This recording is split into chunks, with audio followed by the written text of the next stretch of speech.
Pardon me. Namo tassa bhagavato arahato sama sambuddhassa. Namo tassa bhagavato arahato sama sambuddhassa. Namo tassa bhagavato arahato sama sambuddhassa. Buddhang dhammang sanghang namasami. We'll continue our series, Count on the Buddha. And hopefully we are more and more and more counting on the Buddha and not on ourselves and not on our culture. Count on the Buddha.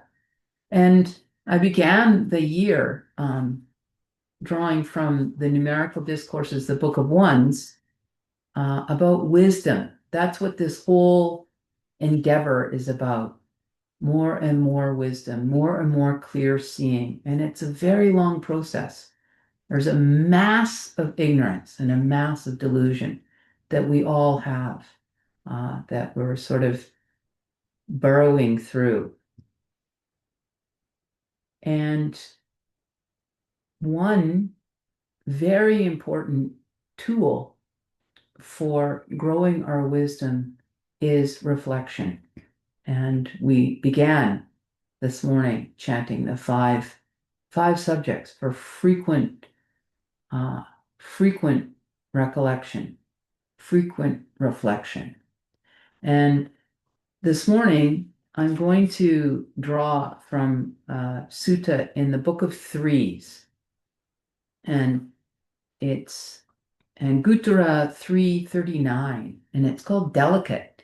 And the Buddha is speaking about his own life and his own reflections, and then gives us very, very strong example and strong instructions to follow suit. So he's talking about, he was born in ancient India as into a palace, and he was a prince, and he's speaking about that. My lifestyle was delicate, most delicate, extremely delicate.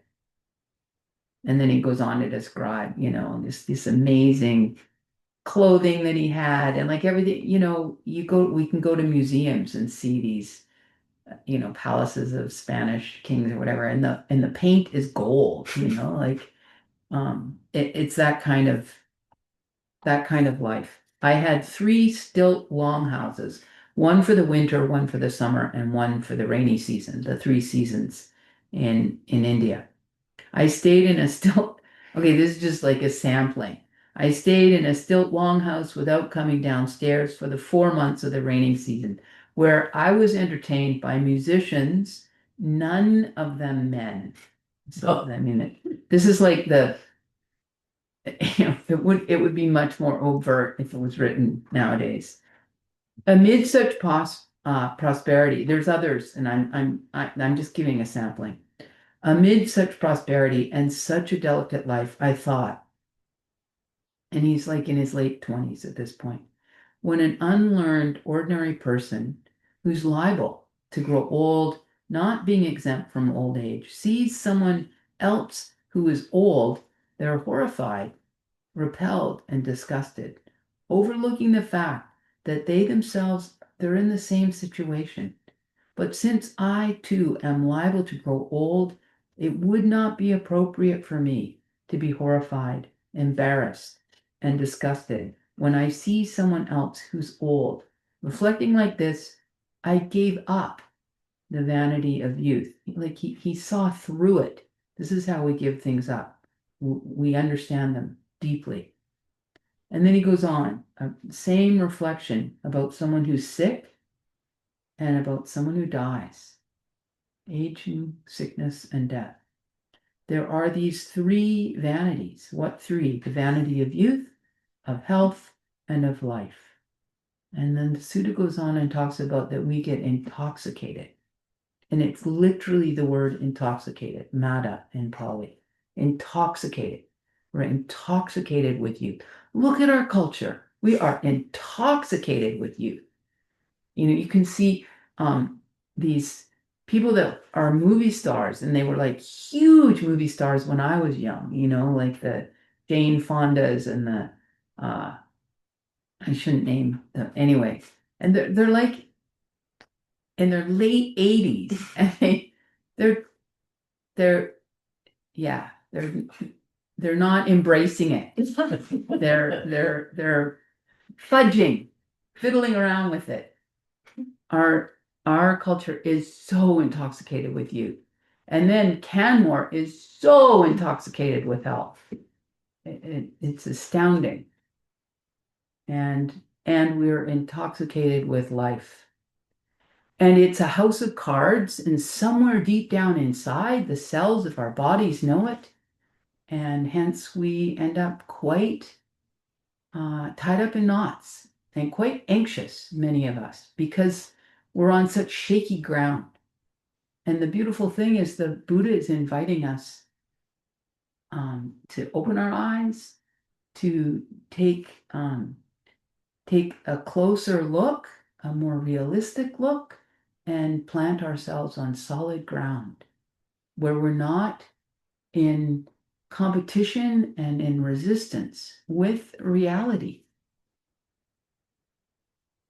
The Buddha is so adamant about this. I want to say one more thing about the Buddha to be, actually. He talks in the connected discourses that like he was so set on really understanding.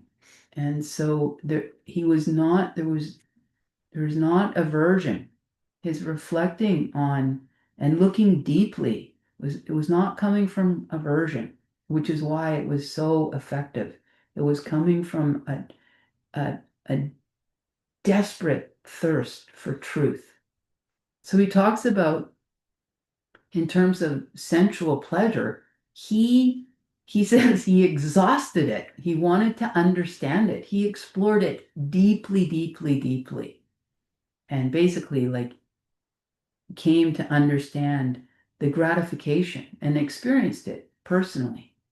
And talks about the pleasure and the joy of it and the limitation of it and the drawbacks. And for us, he gives this incredibly powerful allegory. It's also in the numerical discourses, the book of threes, and it's just a few suttas before delicate. This is Anguttara 336. And it's actually Deva Duta. This is a Pali word. Deva, divine, heavenly, and Duta is a messenger. There are these three divine messengers. And every Buddha that's ever arisen in the world has spoken of these three heavenly. It's amazing. They're heavenly messengers. So this is an allegory, and it's a discussion between basically the Prince of Death, King Yama, and somebody that's not lived a very thought through, examined life, Cavalier. Then King Yama pursues and presses and questions them about the first messenger of the gods. Worthy one, did you not see the first messenger of the gods that appeared among human beings? And they answer, "Hmm, I saw nothing." King Yama says to them, "Worthy one, did you not see among human beings an elderly woman or an elderly man, 80, 90, 100 years old, bent double, crooked, leaning on a staff, trembling as they walked, ailing, past their prime, with teeth broken, hair gray and scanty or bald, skin wrinkled, and limbs blotchy?" Oh, yeah, I saw that. Well, King Yama said to them, "Worthy one, did it not occur to you? Being sensible and mature, I too am liable to grow old. I'm not exempt from old age. I'd better do good." with this life I've got. I better do good by way of body, speech, and mind. And they say, I didn't do that. I was negligent. And then King Yama questions them about the second messenger of the gods. And it's the same kind of an exchange. No, no, I didn't see the second messenger. And King Yama says to them, well, worthy one, did you not see among human beings a woman or a man sick, suffering, gravely ill, collapsed in their own urine and feces, being picked up by some and put down by others? Oh, yeah, I saw that. King Yama says to them, well, did it not occur to you, being sensible and mature, I too am liable to become sick. I'm not exempt from sickness. I'd better do good by way of body, speech, and mind. And they admit, no, I didn't do that reflection. And then they're questioned about the third messenger of the gods. I didn't see the third messenger. And King Yama says to them, worthy one, did you not see among human beings a woman or a man dead? And then we don't see this, but they would have in ancient India. Dead 1, 2, or 3 days, bloated, living, livid, and festering. Oh, yeah, I saw that. Did it not occur to you, being sensible and mature, I too am liable to die? I'm not exempt from death. I'd better do good by way of body, speech, and mind. And they sheepishly say, no, I didn't do that reflection. And may that not be us. May we heed the Buddha's words and reflect. We're not exempt from aging, sickness, and death. It's part of the picture. There is youth, there is health, there is life, and there is aging, and there is sickness, and there is death. And it's like we can give an out breath and relax and not be trying to stave off what's really there and not waste that energy because it doesn't work. It's fraught. And yet it's what we see all around us all the time. But not when we come here, not when we come to the Buddhist teachings. And it's so refreshing. Even, it's like ripping off a Band-Aid. It hurts, but there's something about it that's a relief. It's a relief. And the Buddha talks about that. There's a sutta later in the numerical discourses, Anguttara 548 situations. I refer to it all the time because I find it so powerful, where the Buddha says there's these 5 things that we can't avoid. They're inescapable. And it's so problematic when we're trying to escape them because we can't. And it's sickness, aging, death, loss and destruction. And the sutta goes on to describe when we have taken that on board, when we've digested it to some degree, when we've opened our hearts and our eyes to that truth, we fare much better when those things come, and they are coming. He describes a person that hasn't reflected and they get overwhelmed and they get perplexed. I can't believe this is happening. What do you mean you can't believe this is happening?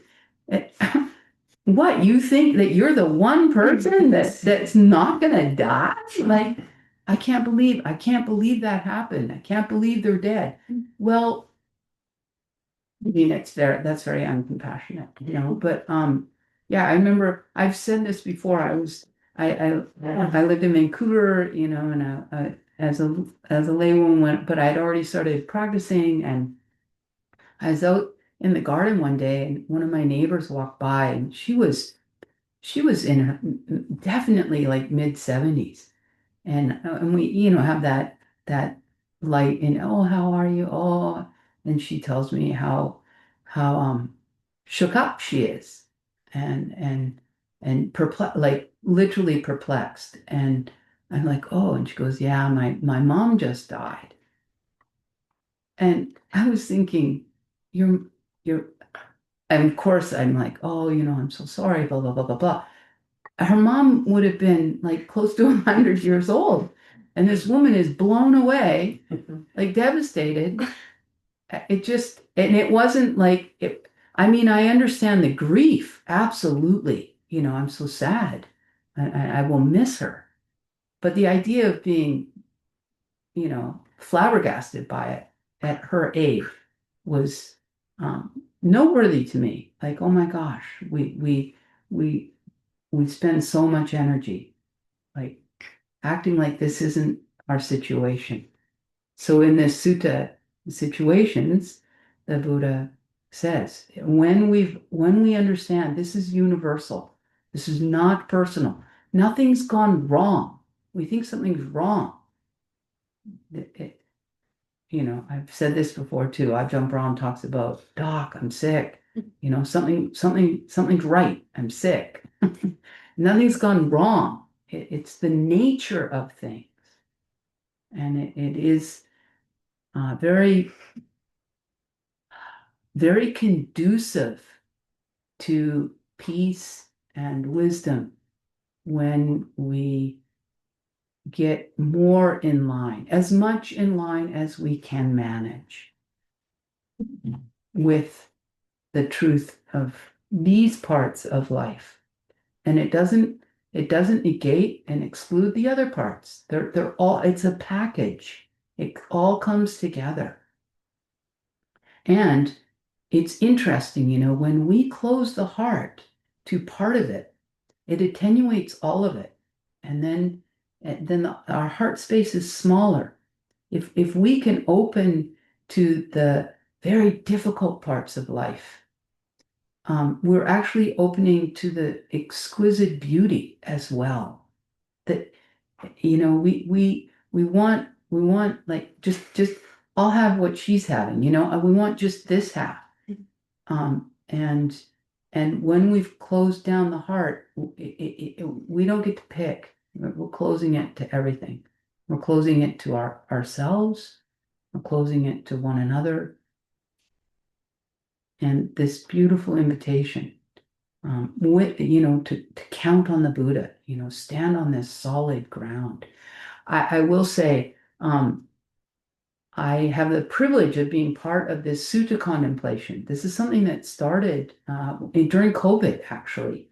It was something that was just going on at the monastery that I lived at in California, and then COVID happened, and then it went online, and that's what it's turned out to be. It's now we just stayed online, and so this group's been going for almost 6 years, and there, maybe 20 of us come, and there are like a whole handful of people in that group that are ill, and they live with chronic illness. They're on disability, they're not able to work, and some of them are quiet, and sometimes I have to just ask them to share, because when they do, the the the power and the depth of what they have to say about life is a voice that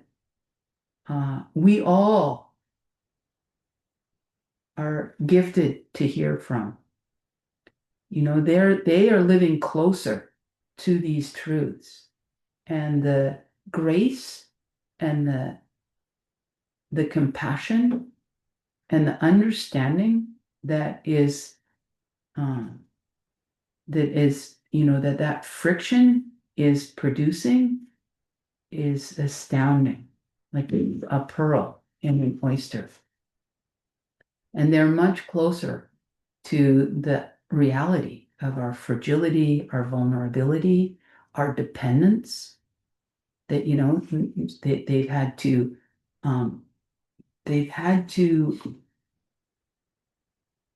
come to peace and come to deep understanding about some of the ways that we prop ourselves up with identities. The identity of what we do for work. That identity is not there for them. And what we give back and what we produce. And this is like a huge commodity in our culture, what I'm producing, the impact I'm having. you know, and lots of these things are unexamined for us. This is why some people struggle so much when they retire. And the incredible opportunity that we have coming in contact with the Buddha's teachings is to um, uh, do this work in digestible bites, and truly digest it. And and then we end up, like I said, we're on this solid ground. And then we actually have wisdom and resource to actually meet reality and help others meet reality. It's interesting. The Often the mark of a culture is how are they treating the elderly? How are they treating the more vulnerable? And our culture, is like we're not we're beyond failing. I don't know that there's a word for it. And then, the greatest equalizer is that we will all die. And one of my very favorite verses is from the Dhammapada, and it's right at the beginning of the Dhammapada, verse 6. And the Buddha says, we all here must die. And those who realize this, quarrels end. All the junk, all the petty stuff, all the stuff that keeps us apart.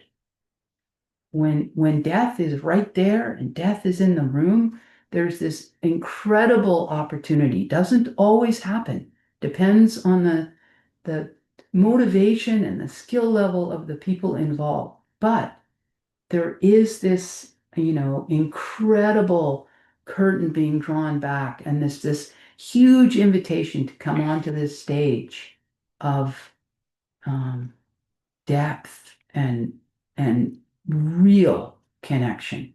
If if you've had that privilege of witnessing a beautiful death, a death where that is happening, when death is right there in the room. And this is the thing, it's always there in the room. We just cover it over with a blanket and then are all wondering, why are we so anxious?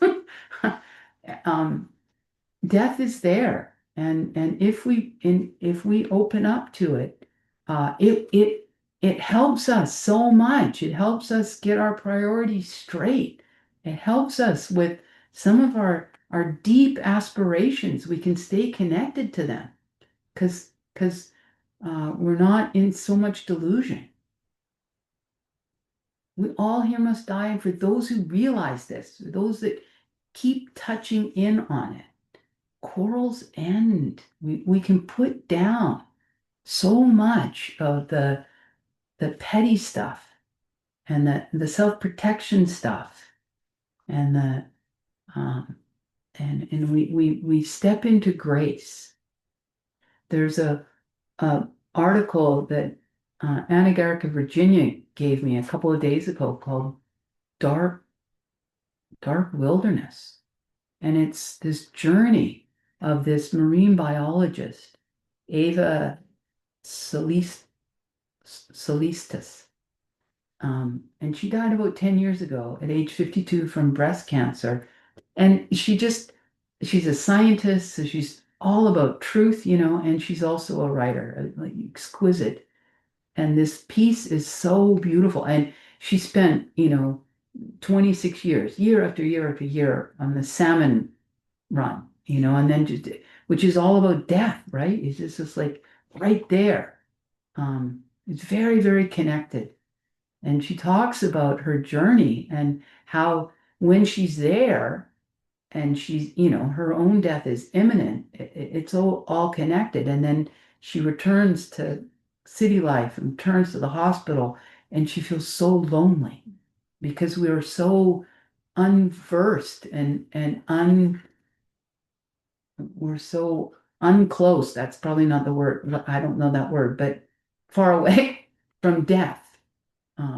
So she's so alone. And she talks about, for her, she's now realizing like death is true, it's right, it's graceful, it's not tragic, it's not failure, and it's not defeat. Such a beautiful piece. Death is not failure. It's crazy in our crazy. I was at the hospital. I was there when my father died, and he died at home. And then, not very long after, I was with my mom, and it was clear. Now I knew something about death, and I knew she was like dying, that like basically that day. And I wanted to get a hold of my brother to get him to come, and I was unsure about timing, and so I asked the nurse, can you help me out here? I feel like I need to call my brother. When do you think my mom's dying? Because I thought she would know more than me. I'd seen one death. And you know what she said? She said, not on my shift. I mean, I don't think I said anything. And I felt alone, and in hindsight, sorry, nurse, this isn't about you. I'm asking about my mom, to call my brother. But there is this is, we're so far away from what is helpful. Yeah. One of our community members actually works for Bow Valley Palliative Care, and she told me about this incredible woman who's a palliative care doctor, Catherine Mannix, and actually our community member brought Catherine here a couple of years ago, and many of us went and heard her speak. And she has a TED Talk, What Happens as We Die? And our community member is the one who told me about this.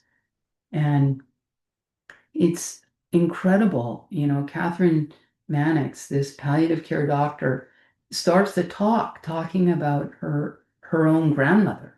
Her own grandmother when her grandmother was in her mid-20s, in the 1920s, she already was very, very familiar with the sequence of events that universally, if you're dying, not in a car crash or by a sudden heart attack, but if you're just dying from an illness, dying from aging, if the body is just shutting down, there's this predictable, universal sequence of events that happens, just like birth.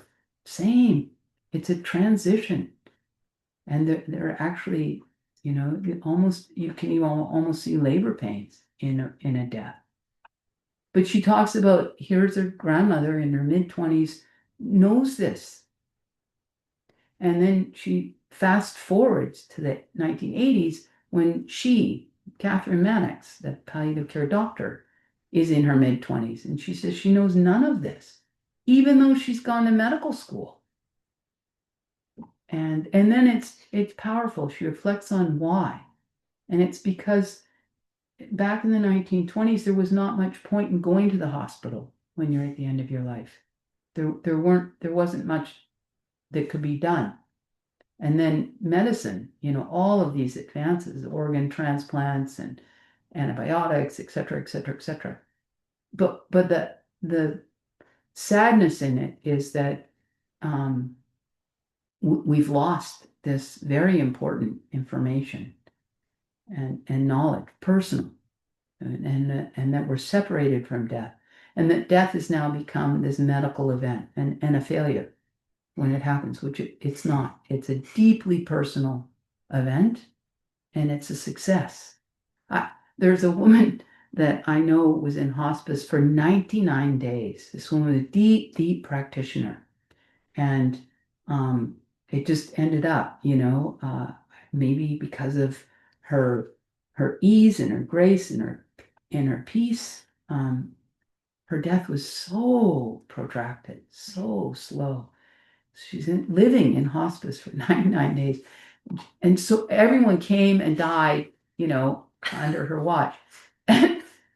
And almost daily, every few days, and my friend would be like, success, success, she was still like waiting to take the exam. Yeah. So death it's true, it's right, and it's graceful. And it's the great equalizer. It's a great, great clarifier. And it will serve us, and it will serve the people that we know. It serve us incredibly for us to. We don't need to invite death into the room. It's in the room. But if we were willing to take the cover off, take the shroud off, we will all be able to give an out breath, and then make friends, come to know more intimately the fear that we all have, the deep existential fear about that final exam that we're all, if we understand it more clearly and carefully, we're all preparing for. So I'll end here. Pandamayandam Kataya Sadukaram Dadamase Sadhu Sadhu Sadhu Anumodami.